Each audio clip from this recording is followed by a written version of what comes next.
These are not the only areas of stewardship, however. One of the greatest resources we have is the personnel who accomplish the work of the church. I don't know if you've noticed it over the years in your association, but the pastors can't do everything. Some of us do a lot, but we can't do everything. There's someone now down the hall with the children, and I could not be in two places at once, teaching them, leading you. I could play the piano for you, but it wouldn't be very pretty. So Faye does that for us. Viola leads the youth group on Wednesday night while I'm with the adults, and Michelle and Vicki are with the kids, because we need to deploy those individuals in the way that they are gifted and manage those personal resources, the people. One of the greatest challenges in any organization is getting the right people in the right places. Think about it with me for just a minute. If you put the wrong person in the right place, they can mess up a ministry and leave a legacy that would decimate that ministry for months or possibly years to come. It happens frequently when churches select the wrong person to be pastor and leave a legacy behind. And putting the right person in the wrong ministry is discouraging for that individual because they're not gifted there. It discourages the stewardship, perhaps, of that individual for years to come. They say, well, there's nothing for me to do. Everything I try is a mess. Well, we just haven't found the right place for your gifts and talents yet. Our stewardship of your gifts and talents means that we find a place, that we create a ministry, in some cases, for you to work and labor. God expects church leaders, pastors, and elders to effectively assess the giftedness and talents of the membership, and then deploy those resources just where they're needed, just when they're needed, to most effectively accomplish the ministries that God has given to us. And make no mistake, if God has given us a ministry, He's given us the resources to accomplish that. It's just a matter of finding which resources match with which opportunity. Now, you may not be aware of it. We've changed the structure of the organization of the church and the bylaws, but one of the most important jobs for the Board of Elders is to evaluate the effectiveness of the pastor and the ministries on an annual basis. They'll be doing that after service today as one of their tasks. We didn't meet last week because you all surprised me so well with that pastor appreciation gift. And to let you know, I have, in fact, initiated that fire pit. I had a fire going Friday night before it started raining. And it was out by the time it started raining and cold and covered. Thank you all so much for all of that. The Board of Elders helps in this way to guide me in effectiveness, to evaluate me on a regular and consistent basis, to encourage me when I am falling down on the job, to lift me up when I'm overwhelmed, to come alongside and hold my hand when I'm scared or afraid for the future, to be that partner with me, and to maybe to say to me, you know, Pastor, you're not really gifted in that area. Maybe someone else God has appointed to that ministry. Take a back seat. Let someone else lead here or there. I think it's important for each of us to remember that we are each accountable for our stewardship that has been entrusted to us. My accountability is different than yours because my giftedness is different than yours. But each of us is accountable to God. Turn to someone next to you and say to them, my accountability is different than yours.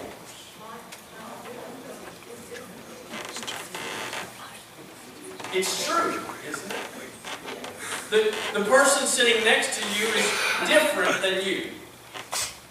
They have different gifts, talents, and abilities. And their accountability is different from you.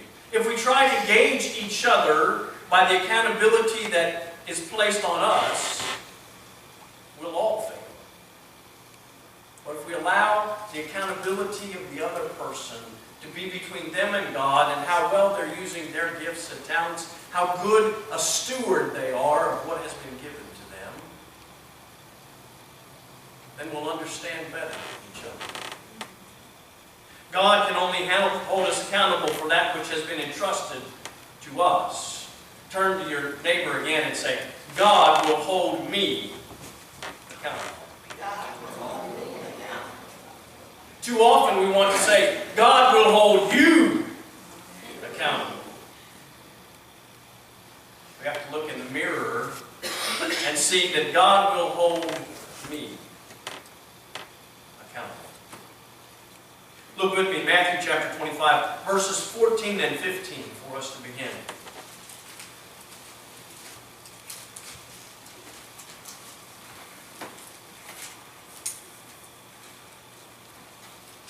Jesus, speaking to his disciples, says, again, the kingdom of heaven is what he's talking about. Again, the kingdom of heaven will be like a man going on a journey who called his servants and entrusted his property to them. To one he gave 5 talents of money, to another 2 talents, to another 1 talent, each according to his ability. Then he went on a journey. Notice a few things about this story. First, it is a parable. This is not a story about an event which really happened on earth, although it's probably happened many times. It is a parable, a type, or a shadow. It has been called an earthly story with a heavenly meaning, so we must look past the earthly story to see what it means from a heavenly perspective. The type or the shadow is not as important as that which is the reality, the spiritual reality.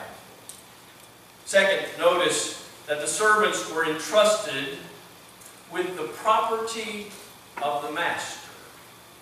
It says, he, the master, entrusted his property to them.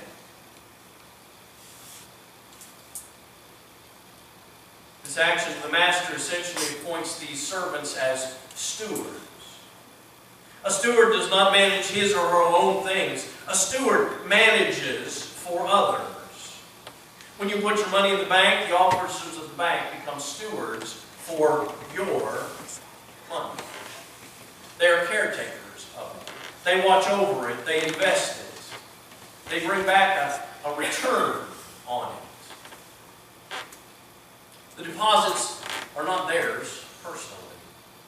They don't own those funds that are in your account, but they are stewards and managers over them. They belong to each depositor individually. And when we return to collect our money, when we write a check or swipe our debit card, we expect that the bank will pay according to the rules and regulations that they have set up for us with that account, and that we have agreed to as part of that account, and they are the stewards of those funds. Stewardship is caring for the well-being and the benefit of another. Now listen to me. This is a very important point. Nothing that you and I have belongs to us. Everything that you and I have is a stewardship responsibility. And I can demonstrate this for you. Everything is a gift of God For starters, we take nothing with us when we leave this place. Now, if we owned something, if something were ours, we would be able to keep it forever. But since we cannot, and we do not, it does not belong to us.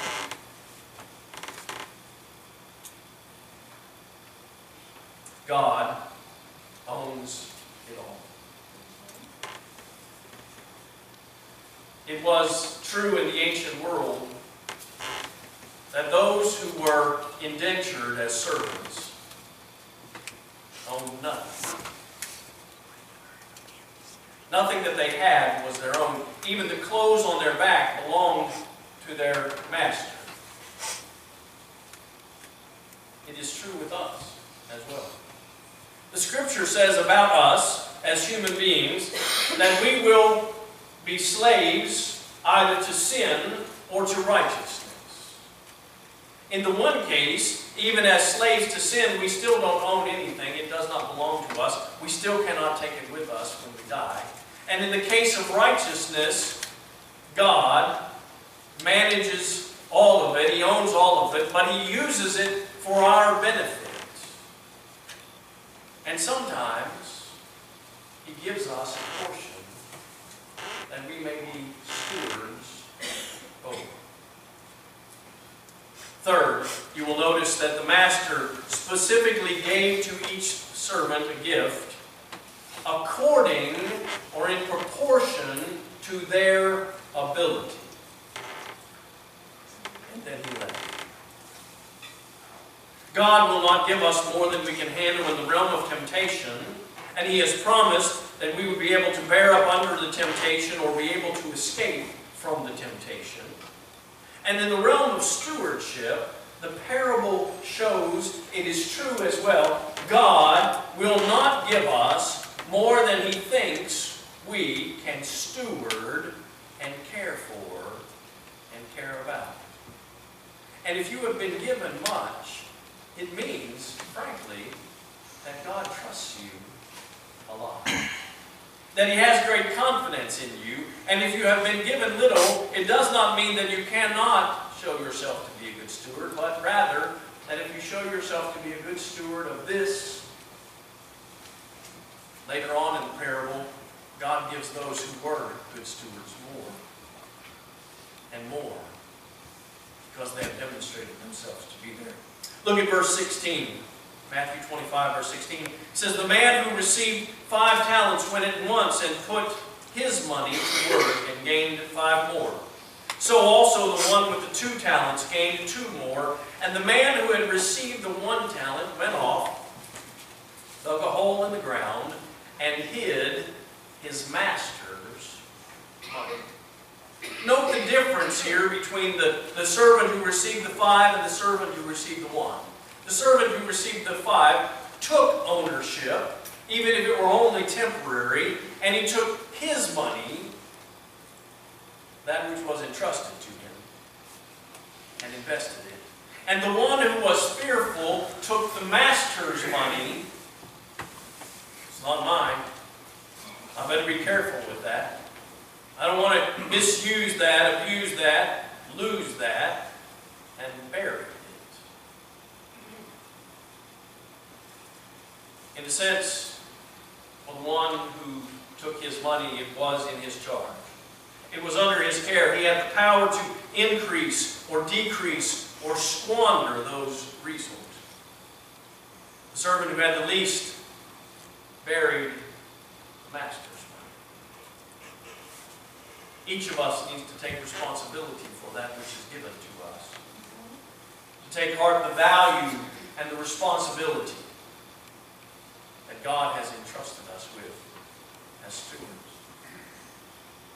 When the master returns, in this parable, the master returned and he settled accounts with the servant, and the one who had invested and gained returns were approved, were rewarded, were applauded. The one who was the worst was chastised and thrown out into the darkness. The one who refused even that one talent to make a difference with it. He had no return for what was entrusted to him. The spiritual understanding of this part of the parable seems clear to me. There are those who come to Jesus and they become His servants. And then when God has entrusted them with some spiritual gift, some material resource, they do nothing with it.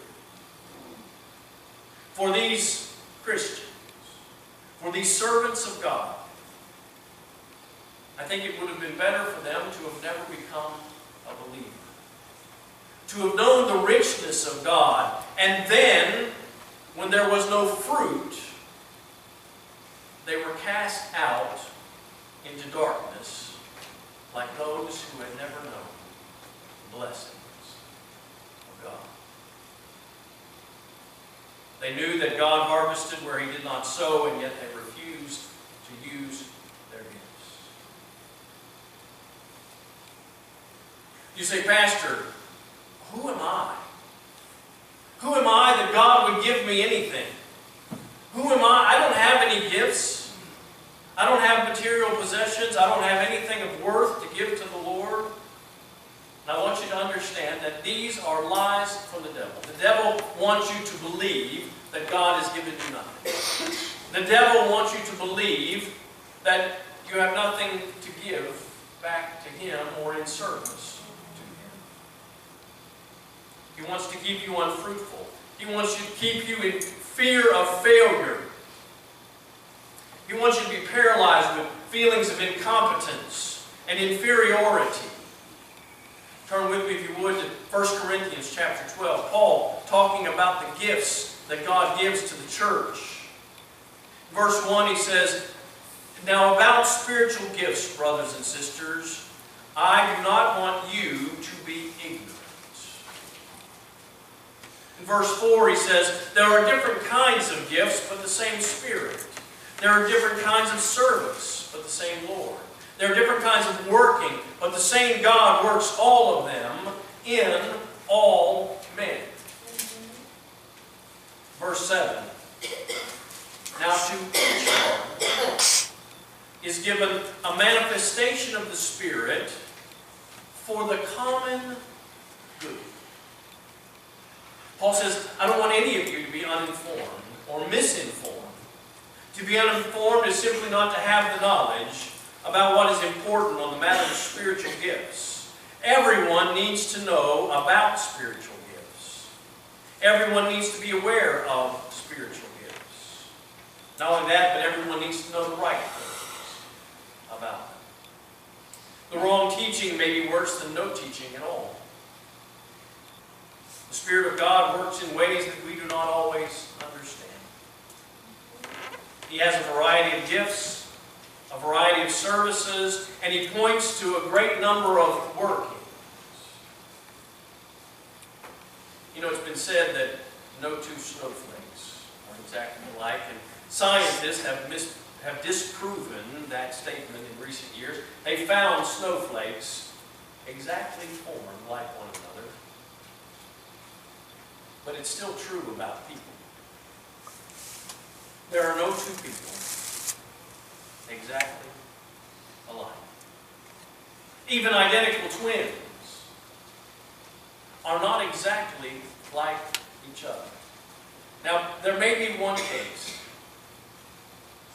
This past week, one of Viola's brothers came and picked up the last of the furniture that she had bought at the yard sale. And I couldn't tell which one it was, because most of your brothers, your family, all has a similar look to them. Okay. I know if I knew them better, I can tell the difference. But because I only know them in passing, and even the pictures hanging in the dining room, in the living room, I look at them and okay, some of them I can differentiate, but they all look like Dad. Or a lot of them look like Dad. No two people are the same. God has given each of us a unique set of gifts and talents, a unique set of resources for us to use for the common good, for the building up of everyone.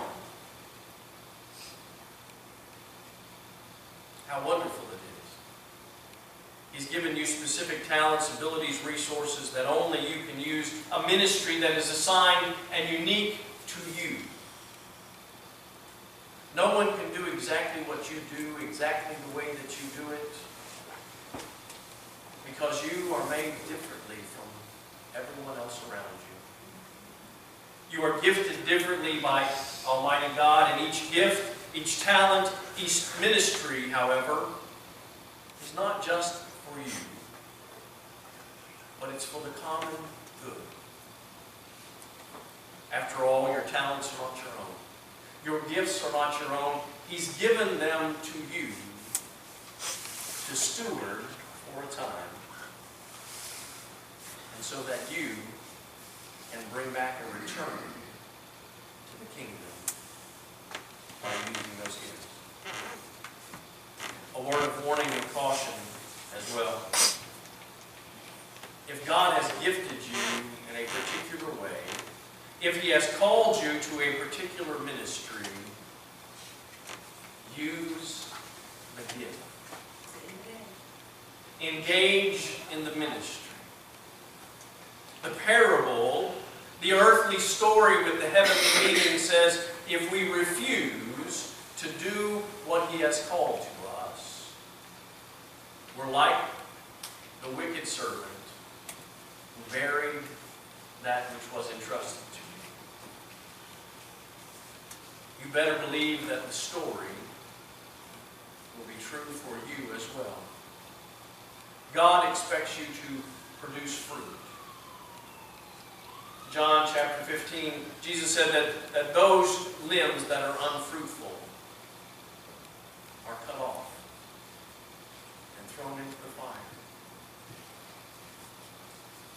If you have been unfaithful, He will judge you with the wicked and the sinners.